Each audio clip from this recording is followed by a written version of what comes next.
السلام علیکم ورحمۃ اللہ وبرکاتہ. آپ کو ویلکم کرتا ہوں میرے چینل اسلامک یوتھ آنے پہ. آج کا ٹاپک ہے کیا قرآن کو بغیر وضو کے ہاتھ لگانا جائز ہے یا ناجائز ہے. آج ہم جانیں گے محمد مرزا کے اس بیان میں. اسکپ ہو گیا تھا، بے وضو قرآن کو ہاتھ لگا سکتا ہے یا نہیں. تو اس میں جو ایک بات پیش کی جاتی ہے کہ قرآن پاک میں سورۃ الواقعہ میں آیت ہے لا یمسہ الا المطہرون، کہ قرآن کو نہیں چھوتے مگر پاکیزہ لوگ.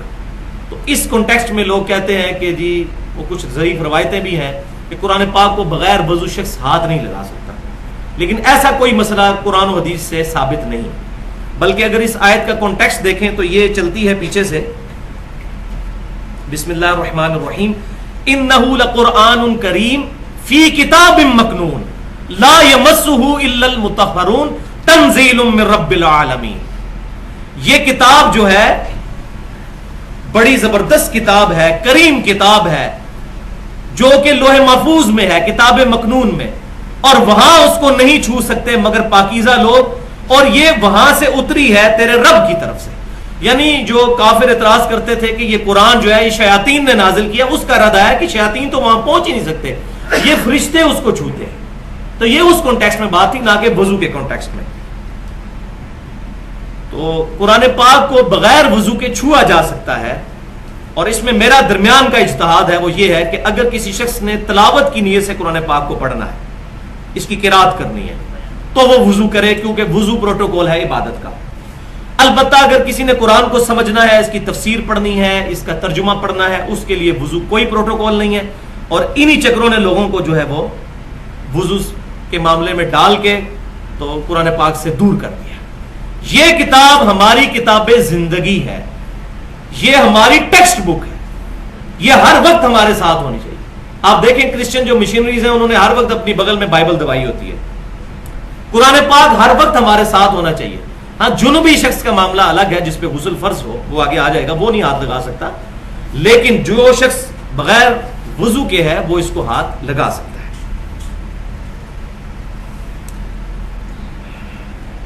لیکن یہاں ایک بات یہ بھی یاد رکھیں کہ قرآن پاک کا احترام بہت ضروری ہے. اس حوالے سے بھی میں 2-4 منٹ گفتگو کروں قرآن پاک کے احترام کے حوالے سے.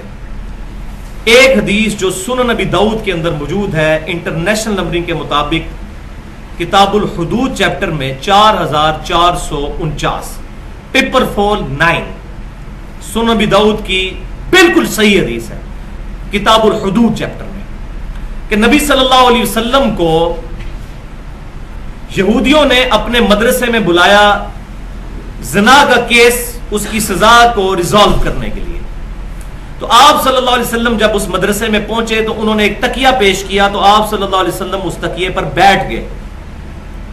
تھوڑی دیر بعد تورات لائی گئی، تو آپ صلی اللہ علیہ وسلم نے اپنی پیٹھ مبارک کے نیچے سے تکیہ نکالا، تورات کو اس تکیے پر رکھا اور خود زمین پر بیٹھ گئے، اور پھر فرمایا میں اس کتاب پر بھی ایمان لایا اور اس کے نازل کرنے والے اللہ پر بھی ایمان لایا. حالانکہ وہ ٹیمپرڈ تھی، تعریف شدہ تورات. لہذا یہ جو مولویوں نے ایک ضعیف حدیث کی بنیاد پر، وہ میں بھی کسی زمانے میں بیان کرتا رہا ہوں کہ سیدنا عمر نے وہ تورات کے صفحے ہاتھ میں پکڑے تھے تو حضور ناراض ہو گئے، پکی ضعیف روایت ہے. اس کی بنیاد پہ کہا تورات انجیل پڑھنے کا کوئی فائدہ نہیں ہے.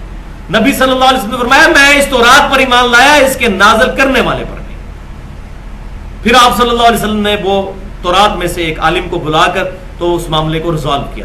لیکن اس حدیث سے یہ بات پتہ چلی کہ آپ صلی اللہ علیہ وسلم نے ٹیمپرڈ تعریف شدہ تورات کی بھی عزت کی اور خود زمین پر بیٹھ گئے اور تکیے پر اس کو رکھا. تو ہمیں بھی قرآن پاک کو زمین پر نہیں رکھنا چاہیے، قرآن پاک کو تکیے پر یا کسی اونچی ریل وغیرہ پر. اسی لیے ہم یہاں پر درس جب ہوتا ہے تو ہم نے یہ تقریباً 200-250 روپے کی ایک ریل ہے جو ہم نے اتنی زیادہ منگوائی ہوئی ہے، ہزاروں روپے کی، تاکہ قرآن پاک کو یہ پروٹوکول دیا جائے کہ قرآن پاک کو بلند جگہ پر رکھا جائے، زمین پر نہیں رکھنا. عرب کے اندر بعض اوقات یہ چیز آبزرو کرنے میں آئی ہے، میں نے خود بھی دیکھی ہے، حالانکہ انہوں نے تو کروڑوں اربوں روپیہ لگا کے وہاں پر پیتل کی جو ہے وہ الماریاں رکھی ہوئی ہیں جہاں پر قرآن پاک رکھے جاتے ہیں، ریلز رکھی ہوئی ہیں، لیکن لوگ پھر بھی سستی کرتے ہیں. بعض کا زمین پر یوں قرآن پاک رکھا ہوتا ہے. میں نے خود اپنی آنکھوں سے دیکھا ہے کہ چھوٹے چھوٹے عربیوں کے بچے وہ قرآن پاک کو زمین پہ وہ فرزبی کی طرح کھیل رہے ہوتے ہیں، ادھر سے ادھر پھینک رہے ہیں، ادھر سے ادھر پھینک رہے ہیں. اب مطلب یہ چیز سکھانی چاہیے، اور پھر یہاں سے جب لوگ جاتے ہیں اس نیگیٹو چیز کو وہاں آبزرو کرتے ہیں، اور واقعی ایسا ہے، بعض کا جوتیوں پہ قرآن پاک رکھ دیا، تو ایسا نہیں ہے، یہ کتاب زندگی ہے، اس کتاب کا احترام ہے، یہ شعار اللہ میں ہے، یہ کعبۃ اللہ سے بھی اربوں گنا بڑا شعار اللہ ہے۔ یا ایھا الذین آمنوا لا تحلوا شعائر اللہ، اے ایمان والو اللہ کے شعار کو حلال نہ ٹھہرا لو۔ تو یہ خانہ کعبہ سے بھی کروڑوں اربوں گنا زیادہ عزت والی چیز ہے۔ خانہ کعبے کی تو چھت پہ صحابہ نے کھڑے ہو کے اذانیں دی ہوئی ہیں، پاؤں کے نیچے خانہ کعبے کو لے کے۔ سیدنا علی کو نبی صلی اللہ علیہ وسلم نے مسند امام احمد میں حدیث ہے اپنے کندھوں پر سوار کر کے کعبے کی چھت پر جو ہے وہ چڑھایا تھا اور وہاں سے بت اڑوائے تھے۔ لیکن قرآن پاک جو ہے اس کی عزت بہت زیادہ ہے، لہٰذا اس کی حرمت کا بہت زیادہ خیال رکھنے کی ضرورت ہے۔ لیکن اس کی حرمت کے ساتھ ساتھ یہ بات بھی یاد رکھیں، جو میں نے پورا لیکچر بھی ایک دیا ہے، امام الانبیاء کی دعوت قرآن، 2 گھنٹے کا لیکچر ہماری اہل سنت پاک.com پہ رکھا ہوا ہے، اور ریسرچ پیپر نمبر 4 بھی امام الانبیاء کی دعوت قرآن، کہ قرآن کی اہمیت کیا ہے اور اس کی اصل اہمیت، اس کا اصل ایسن، اس پر عمل کرنا ہے۔ تو سورۃ الفرقان کی ایک آیت ہی کافی ہے، آیت نمبر 30، وقال الرسول یا رب ان قوم اتخذوا هذا القرآن مہجورا۔ رسول اللہ صلی اللہ علیہ وسلم قیامت والے دن شکایت کریں گے کہ اے اللہ میری امت نے قرآن کو پیٹ کے پیچھے ڈال دیا تھا۔ اس سے مراد فزیکلی پیٹ کرنا نہیں ہے، اس سے مراد ہے اس کی تعلیمات کو روگردانی کر دینا، ان سے کنارہ کشی اختیار کرنا۔ تو یہ بھی ساتھ احترام، اصل احترام اس کا یہ بھی ہے، اس حوالے سے بھی یہ چیز ذہن میں رکھنی چاہیے۔ اب کچھ احادیث غسل کے احکام اور مسائل سے متعلق ہے۔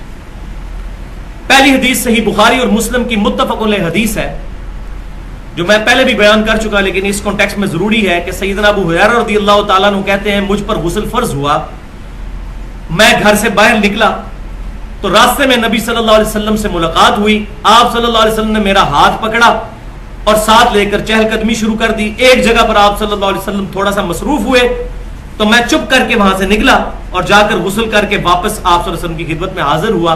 تو آپ صلی اللہ علیہ وسلم نے پوچھا کہ اے ابو ہریرہ کہاں گئے تھے؟ تو انہوں نے عرض کیا اللہ کے رسول صلی اللہ علیہ وسلم مجھ پر غسل فرض تھا، میں محتلم تھا، میں غسل اتار کے آیا ہوں۔ تو آپ صلی اللہ علیہ وسلم نے فرمایا، انہوں نے ساتھ یہ بھی کہا کہ میں ناپاک تھا، تو آپ صلی اللہ علیہ وسلم نے فرمایا ان المؤمن لا ينجس، بے شک مومن کبھی نجس نہیں ہوتا، یعنی یہ حکمی نجاست ہے، حقیقتاً غسل فرض ہونے سے مومن ناپاک نہیں ہوتا، یہ اللہ کے حکم کے تحت وہ ناپاک ہے، غسل اتار لے، ٹینجیبل یہ نہیں ہے، وہ میں نے پچھلی دفعہ ڈیٹیل سے بتایا تھا۔ دوسری حدیث صحیح بخاری اور صحیح مسلم کی متفق علیہ حدیث ہے کہ آپ صلی اللہ علیہ وسلم نے اگر حالت جنابت میں کھانا کھانا ہوتا یا سونا ہوتا تو نماز کا سا وضو فرما لیا کرتے تھے۔ تو اگر کسی پر غسل فرض ہو، نماز کا سا وضو کر کے سو جائے، پھر فجر سے پہلے پہلے وہ غسل اتار لے، لیکن بہتر یہی ہے کہ اسی وقت غسل اتارے، کیونکہ اگلی حدیث سنن نبی داؤد، سنن نسائی اور مسند امام احمد میں صحیح سند کے ساتھ ہے کہ جس گھر میں کتا، تصویر یا جنوبی شخص ہو تو وہاں رحمت کے فرشتے داخل نہیں ہوتے جب تک کہ وہ شخص غسل اتار نہ لے۔ چوتھی حدیث صحیح مسلم میں ہے کہ سیدہ عائشہ رضی اللہ تعالی عنہا سے پوچھا گیا کہ اللہ کے رسول صلی اللہ علیہ وسلم کیا جنابت کی حالت میں بھی اللہ کا ذکر کرتے تھے؟ تو انہوں نے فرمایا کہ اللہ کے رسول صلی اللہ علیہ وسلم ہر حال میں اللہ کا ذکر کیا کرتے تھے، جنابت کی حالت۔ سنن نبی داؤد میں صحیح حدیث ہے، حدیث نمبر 5، کہ نبی صلی اللہ علیہ وسلم نے فرمایا کہ حائضہ اور جنوبی شخص کے لیے مسجد حلال نہیں ہے، یعنی مسجد میں بغیر غسل والا شخص اور حائضہ عورت داخل نہیں ہو سکتی۔ چھٹی حدیث جامعہ ترمذی اور سنن ابی داؤد میں ہے، سیدنا علی کا بیان ہے کہ نبی صلی اللہ علیہ وسلم کو قرآن پاک کی تلاوت کرنے سے سوائے جنوبی ہونے کے اور کوئی شے نہیں روکتی تھی، یعنی آپ بغیر وضو کے بھی قرآن پاک کی تلاوت کیا کرتے تھے، لیکن جب غسل فرض ہوتا تھا پھر قرآن پاک کی تلاوت نہیں کرتے تھے۔